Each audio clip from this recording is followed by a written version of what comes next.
Welcome back to another technical deep dive here in the debug zone. Today, we're tackling a big question and breaking it down with insights from other users. Hopefully, this clears up some misconceptions and helps you get the answer you need. So buckle up, stay a little curious, and let's jump right in.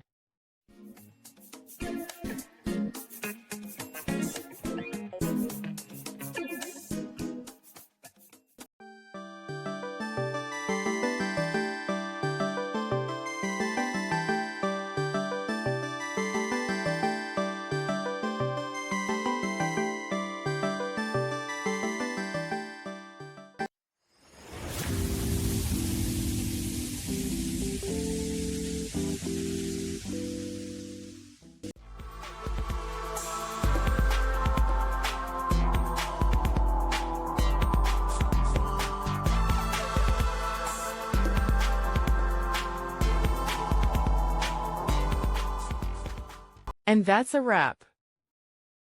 I hope you found the answer you were looking for.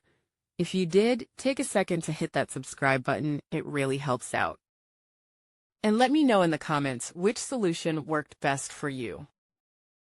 See you next time in the debug zone.